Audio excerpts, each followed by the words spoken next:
Broadcasting live from the Business RadioX studios in Houston, Texas.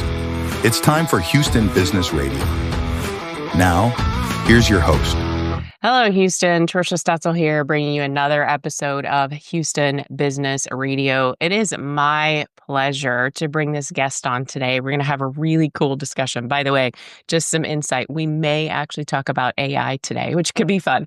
Jeremy LaDuke, who is the founder and CEO of Epic 9 Marketing and Climb Club. Jeremy, welcome to the show.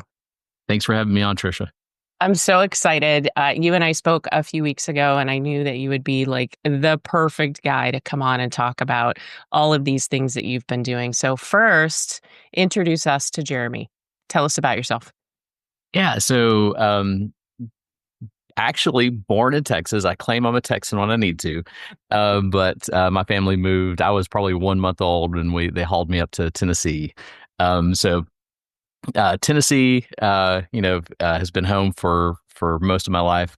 Right here in the foothills of the Smoky Mountains, where we got the great Smoky Mountain National Park in our backyard. So it's a great place to be over here. But started Epic 9 close to 11 years ago. We'll be turning 11 this April, and so been doing that. Had a kind of a freelance side hustle background in design and web development. And when I had a shift in career, that was the thing I had to lean on. And so jumped out, started Epic 9, and really started doing it with a passion to help local businesses, small businesses thrive. Because what I saw a lot of time in our own community was a business would come along and they would have a great product or a great service, but they just didn't know how to tell their story in a way that was worthy of the thing that they were doing. Yeah. So happy 11th birthday. That is Thank you. Amazing. You probably know as well as I that being around for 11 years in business takes work. Yeah. Absolutely takes work. All right. So we're going to talk about Epic 9 a lot today, but I'd like to jump into Climb Club. Can you tell me what that is? Yeah. So I'll rewind until back to early last year. I published a book called Climb, and it is a pretty much kind of a DIY tool for local businesses to help them manage their marketing and wrap their hands around what they need to be doing, how much money they need to be spending, all of those details that you just don't know when you're starting a business. You're not, no one's there to tell you, hey, this is how you do this thing. And there's 1,001 opinions on the internet, and most of them don't apply really well to local businesses. So that's the book Climb.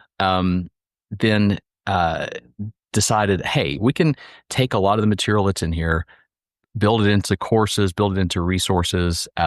We have video courses, step-by-step instructions for people to do the things that can really help their small business get off the ground with their marketing.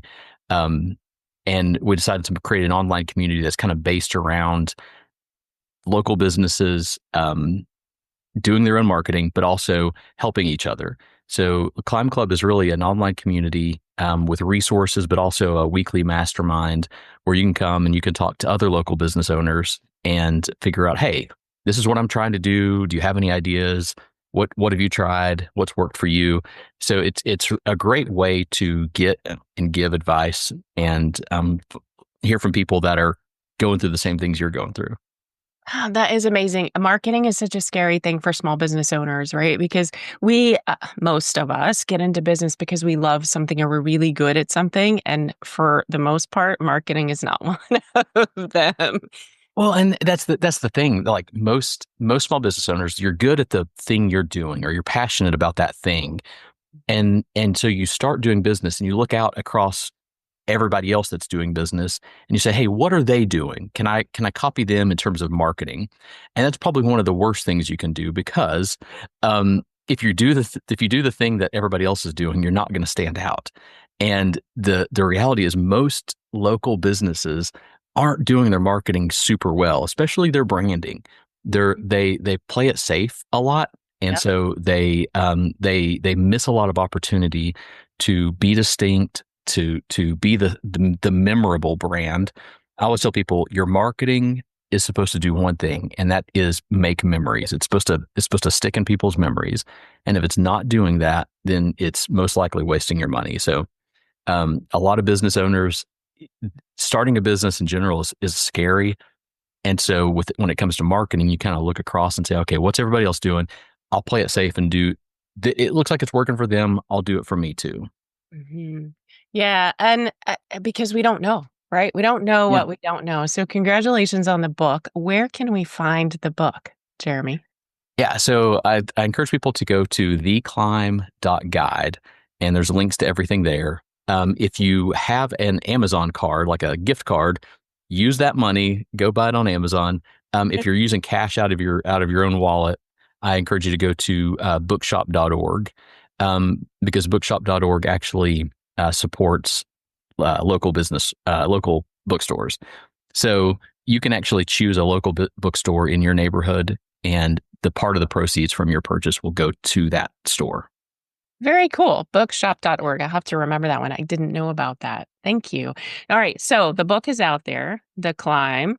Also, you're doing these fireside chats, right? Can you tell us Yeah, a yeah, little more about yeah. that? So, Marketing Trailblazers is a podcast we started, and what we try to do is bring on CMOs and marketing directors that are doing some interesting things. And so we've had everybody from the marketing director for UT Athletics. That was a really cool, the University of Tennessee, not Texas. Sorry. Yeah. Um, that was a cool conversation. But we've also spoke with the marketing director for Savannah Bananas. That's a fascinating organization and super fun. I don't know if you're familiar with them, but it's a baseball team, but they're just very quirky. It's almost like a theater performance at every game. And so, but they're on a world tour right now, and it's kind of like if you can think of the Harlem Globetrotters meets baseball, and then you Cool. throw in some like rock and roll to it. That's kind of the mix. So You said Savannah Bananas, and I'm totally interested. I'm like, what? yeah, it's a fascinating idea. So I want to tie this all back into something that you said earlier, which is we shouldn't be playing it safe with our branding. So you talk about Savannah Bananas. That's definitely not safe, right? That's pretty out there. And how fun is that? So can you talk about the risks to a business owner playing it safe with their branding and what we truly should be doing? I know you said don't copy everyone else, but what are the other risks and what should we truly be doing as business owners when it comes to branding? So branding is one of those things that it's one of the first things you have to do to start a business. You have to find a name, you have to, create some sort of visual logo. And it's either going to make all your other marketing easier or harder. And unfortunately, a lot of business owners, no fault of their own. It's just, again, marketing is not what you're passionate about. But they start off and they make their job. They make a hard job for future them, right? And by coming up with a boring name or a boring logo, and so one of the things that I always encourage folks to do is look out across, look at your competition, look at the landscape. How can you take a calculated risk, be different? If everybody in your town is, Jones Insurance and Fred's Plumbing and that sort of thing, how can you create a name that stands out and is a little bit more interesting? It can be funny. It can be bold. But something that makes a connection with people, and figure out how can you do that. You don't necessarily want to, bet the farm on something crazy, but the nice thing is, the good news is that bar is set pretty low, so you don't have to go crazy. You can just go a little bit crazy, and do something that's different and that stands out. It's gonna feel risky, right? But here's the thing: when I say that the riskiest things to do is play it safe, you're really not playing it safe by playing it safe, right? It feels safe, but it's a false sense of safety. And the same is on the reverse. It feels risky, but it's really not. It's one of the best things you can do for your business. I think part of the fear, the thing that makes it feel risky, is that when you're starting a business, you think, all right, I don't know if this is gonna be good. I don't know if I'm gonna make it. And you have all of these anxieties and insecurities that just come with the territory. And so you don't necessarily want to draw a lot of attention to yourself, right? Because if you're going to fail, you'd rather fail and no one, you didn't make a big splash. But when you start out like that, you're making it easier to fail, right? And so if you come out of the gates and you've got a strong brand, you've got a strong name, jump out there and if you're going to do it, dive all in, right? Jump in with both feet and create a brand that stands out. And so it feels risky, but it's one of the safest things you can do for your branding and your marketing. Well, and probably having a conversation with an expert like you, Jeremy, is very helpful, right? So that we can sometimes, as business owners, just get out of our own way, right? Or even read your book, get some ideas from there, I'm assuming. So I'd like to kind of shift into AI because I think that it plays a role here in creating ideas. So, number one, AI, there are a lot of tools when we say AI. We're not just talking about the chat bots that everybody's playing with right now. There are lots of tools out there in the AI space. So, can you talk about how we might use as business owners AI to help with those ideas when it comes to, let's talk about branding first, and then we can slide into the marketing piece? Yeah, so we use it every day. Just a full disclaimer there. We love it, and I think it for our industry it has a lot of benefits. But it's really like a good brainstorm partner, right? If you're thinking, hey, I need to do something. I'm thinking about creating an event or making a campaign, and this is the theme. Can you help me come up with some ideas? You just kind of have that conversation with it, and it'll give you some stuff. Now, I would say 99.9% of the things that we get back from AI are not like packaged, ready to go. The final product.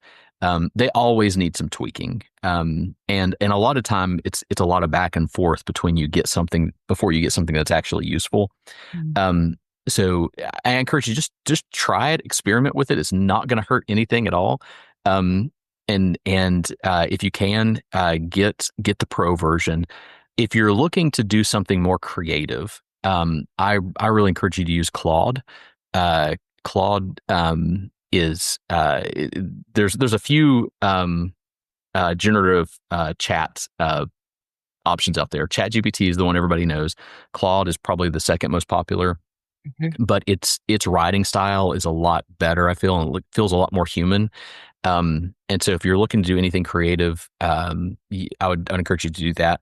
But it really, the quality of response you get is dependent a lot on the quality of prompt that you give it. And so really think through and give it as many details that are pertinent to get the best outcome for you. And that takes some time sometimes. That takes maybe 5, 10, 15 minutes to sit down and create something that to create a prompt that is going to get you to where you want to go. And typically it'll give you some options, and then you start that process. It might be something you can run with, or you might have to kind of scrap it and start from scratch. But from the branding, the messaging, the really creative side, it's really if you're just kind of having that writer's block, or you're just not very creative in general, it's a great place to go and get that process started. I like that. So I heard two things. AI is not taking your job away or your business away, Jeremy, which is good, right? You're actually using it. And I think that we all should be using it. And the second thing is don't be afraid to try something, right? Don't be afraid to get out there and try something, because if you're not, your competition is, and they're that much further ahead of you when it comes to that. And here's my piece of advice. Don't be lazy. Jeremy said you're going to need to do some tweaks to the language that comes out of these things. Please don't just copy and paste it straight into something, because it's not you. You need to put your own flavor on it. So don't be lazy with the content that comes back out of these generative chatbots, right, that are giving you data. Here's the Yeah, go fascinating ahead. thing. Oh, sorry. Yeah, I no, was just go. gonna say the fascinating thing is, if you've got a body of work of things that you've written, whether it's emails or presentations or anything like that, if you've got some things that you've written in your voice, you can actually upload all of those. Both Claude and ChatGPT have what we call projects now, so you can upload all those PDFs or Word docs or whatever those are in, and say, hey, this is where Claude really shines better than ChatGPT. You can say, please write, whatever you want it to write. You can say, please write it in my voice in this style, and it gets pretty dang close. And so that can be a big resource, but you have to have a good body of text to feed it for that. Yeah, absolutely. And for all of my recovering perfectionists out there, please don't get in the weeds, because you could spend hours and hours and hours playing with this tool, right? Yes. Yeah. Yeah. So we have to be. I'll put this disclaimer on AI in general right now. Text is good because you can get in there and edit it and manipulate it really easily. The images and the videos they're impressive, right? I mean, it's phenomenal what AI can do right now, but they're not there yet. They're not. I hate when I see an AI picture or graphic or video in people's social posts, because it's like, you can do better. Like, it's just lazy at this point. Like, it's the hip thing to do right now, but it can be so much better because they don't make an emotional connection with us. The images and the videos that AI is generating, they're impressive, but they don't make a connection with us yet. Volvo just put out a new ad that's targeted. It's not going to show in America. It's for their Saudi Arabia audience. But it's all AI generated, and it's impressive, but it's like, doesn't really make me want to do anything. It's you can tell it's AI, right? Until we can't tell that it's AI, it's not going to be worth using. And that's the nice thing about the text, is that AI has been able to create text that is almost, it's not perceptible that it's actually AI writing that text. Right. Yeah. Well, and we've been using it a bit longer than creating videos and doing images, right? With AI. Yeah. It's going to be fascinating what happens next with AI, because it's not going anywhere. It's not going anywhere. It's just going to get bigger. So we won't have time to dive into all 9 elements of epic marketing, but I want to talk about that next.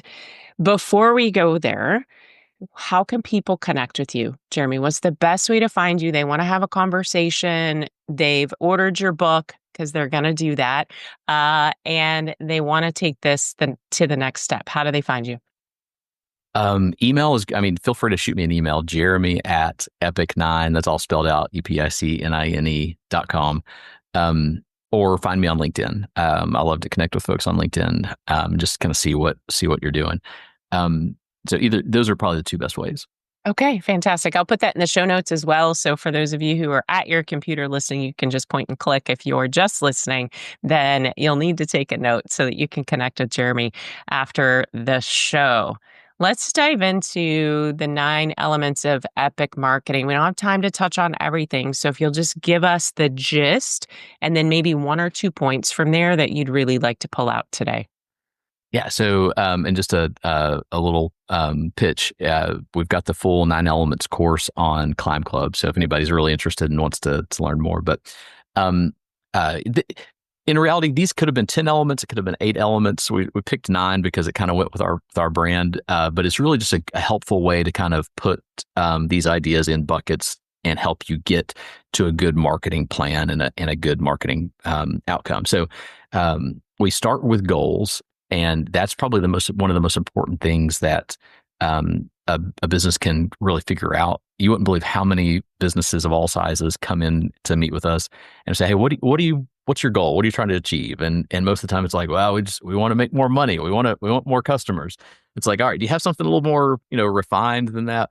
And so what we wind up doing a lot is helping clients just kind of figure out and refine what's that measurable, achievable, specific goal that they can work towards. And so that's really how you tell whether your marketing's working or not. If you don't have that goal, if you don't know what you're shooting for, then there's no way to tell if it's working. So goals are key. And then your investment.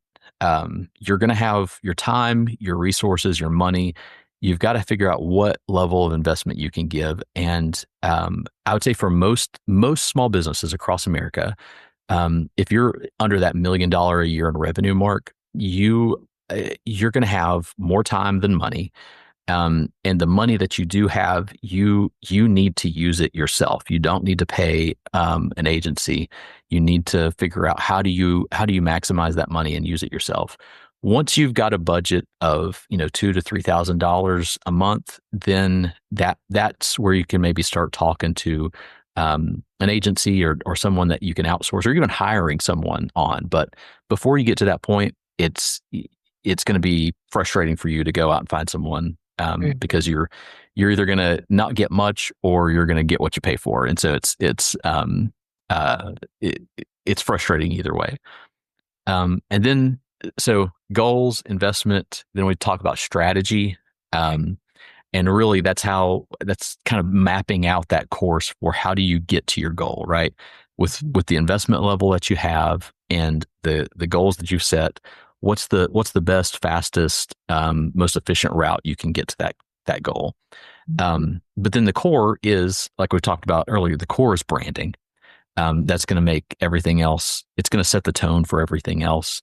And then we talk about advertising, your online presence, whether that's your website, your reviews, all of that sort of stuff.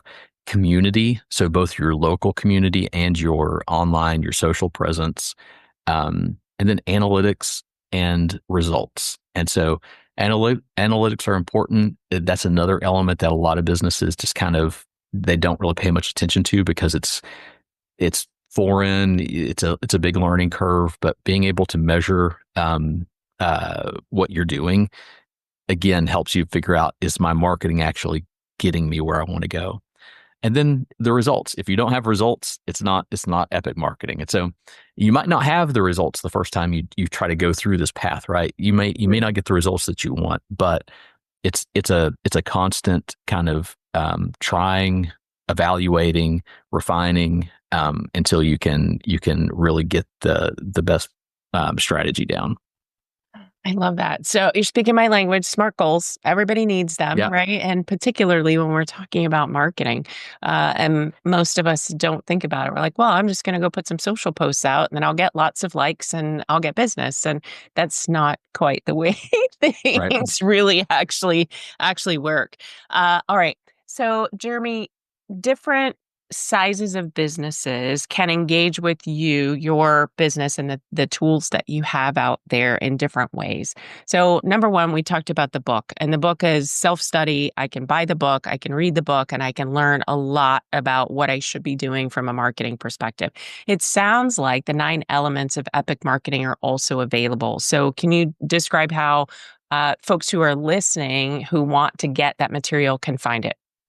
Yeah. So if you're in that category where you're making less than $1 million a year, Climb Club is going to be the best resource for you. It's $58 a month. We are doing a free month trial, so you can get in, explore it, see if it's a good fit. But you can go to theclimbclub.com and sign up there. You'll have access to the 9 elements. You'll have access to several other courses and step-by-step instructions. I encourage people to make sure you have at least about 4 hours a month to really put towards your marketing to make it worth it for you. If you don't have that much time, then as good as it is, it's not going to do much for you. It's because it's work, right? when you're under that $1 million year revenue mark, you've got to put in the work to do your own marketing. It's just the nature of the beast right now. So theclimbclub.com is where you get that. If you're over that and you've got to that point where it makes sense for you to hire an agency, I'd love to have that conversation with you. Epic9, we work with businesses from manufacturing to healthcare to education. I mean, it's one of those things, like good marketing is good marketing no matter what industry you're in. There are nuances, of course, but it's really about knowing people, knowing what motivates people, and how to connect with people. And so that's what we do. We are ideas people, and we can find the right way to help you stand out, be distinct, and get to your goals. Well, thank you for having the tools available. And gosh, I don't know if you guys heard what Jeremy said, $58 a month, and you have access to that. I also love your advice around having 4 hours a month dedicated to that marketing effort, right? And in the beginning, it may be more, but on average, 4 hours a month to really dedicate to getting your business in front of the right people. And I know we're coming to the back end of our conversation. We didn't talk about ideal client at all. So can you, I'm really interested in your thoughts around, so these business owners, they built their brand, they're ready to go to market, they're marketing to anyone, everyone, someone, anyone who's listening. What are your thoughts around knowing who you actually want to market to? It's important. It is important. I wouldn't say it's the thing. I wouldn't wait for you to figure it out until you start marketing, because it's one of those things you want to jot it down in pencil, because it's probably going to change. Yeah. Once you actually get in there and experience it and figure it out, who that ideal person is gonna fluctuate. But knowing whether it's a particular industry that you really like to work with, or a particular size of business, knowing those things really helps you concentrate and use your time and your money more efficiently. And so figuring out if you could pick all your clients, if you could pick the one that you would just clone because they are easy to work with, they pay on time, they don't give you any problems, like, who would that be, right? And then figure out how do you make more of those, and whether you're going about it with advertising or social media or whatever angle you're going after. Knowing who that ideal customer is really helps you target or tailor your messaging, your targeting, all of that sort of stuff to that person. Yeah, it doesn't mean you can't work with other people outside of that. It's just your marketing message, yes. right? Yeah. Yes. I like to think of it as like a target, right? That's your bullseye. Now, and if you shoot for the bullseye, you're going to hit all the spots around. And those are good too, because you're not going to hit the bullseye every time. And so, or maybe you are, and I can come learn from you. Yeah, I knew I liked you for a reason. I'm just saying. I'm just kidding. I preach this all the time, and appreciate that I'm not like out in left field talking about we need to, from a marketing perspective, know who we're talking to, right? And not marketing to anyone, everyone, someone, and crossing our fingers and hoping, because I've been there. I did that. I've done all the wrong things myself. So, okay. Now that I got that out of the way, because I was very curious, I'd love to hear your favorite success story. It could be yours or maybe one of your clients. Would you like to share something? Yeah. So, if I can, I'll pull two different examples. One is from our Climb Club, and which we just launched a few months ago, back late 2024. And it was a new business. She had just started that year, and she does elder care, right? So she's an elder care consultant, and helps people that have aging parents, or maybe their spouse is aging, or they're aging, and they're just trying to figure out, how do you navigate this part in your life? And so she works with people and develops plans and all of that. And so it's not something that, typically people are going to Google and searching for, and, elder care consultant, right? That's not a kind of in our common verbiage these days. And so a lot of what she has to do is really kind of on the education side and the brand awareness side. And so in our mastermind groups, which we have with Climb Club every week, she was kind of saying, she was having trouble finding leads and getting folks. And there was one idea that someone threw out that she said, that sounds like a good idea. I'm going to try it. And the very next week she came back and said, you know what, I got a lead. And then the next week she's like, I got another one. And so it's just those little sparks that come from gathering people, or gathering smart, energetic, motivated people around that you can get a perspective that you might not have otherwise, and it helps you get to the next level. So that was really exciting to see. Yeah, and then I would say one of my favorite examples of one of our larger clients is a credit union, actually, and they, banks and credit unions are they're not super fun brands, right? And so it's not they typically don't have a lot of like engaging sort of advertising. It's always like, your money is safe with us, bank with us, we're the community bank, Right. That sort of thing. So we worked with them to come up with a tagline. They couldn't change their brand itself, right? Their name, their main brand was pretty locked in stone. There was no way we could change that. But we worked with them to come up with a tagline that really connected with folks and allowed us to use that tagline in a larger campaign for TV, for billboards, all the things. And it did well. We saw their brand awareness kind of skyrocket from, they had, I think, about 30,000 searches for the name per month before. And then after, it was at about 50,000. And so people were seeing the name, they were seeing the new messaging, and they were searching for them by name after that. And so that was exciting. That's fun. Jeremy, thank you so much for being with me today. I really enjoyed our conversation. We touched on so many things today. We did. Yeah, it was fun. It was good. But I'm excited about people taking advantage of the work that you've put together for smaller businesses and even working with larger businesses. So thank you for being with me today. I appreciate it. Thank you for having me. It's great. All right, Jeremy LaDuke, our CEO and founder of Epic 9 Marketing, as well as Climb Club. For those of you who are interested, reach out to Jeremy, connect with him on LinkedIn, or you can go to theclimbclub.com to get all of the information that he was talking about there. That's all the time we have for today's show. Join us next time for another exciting episode of Houston Business Radio. Until then, stay tuned, stay inspired, and keep thriving in the Houston business community.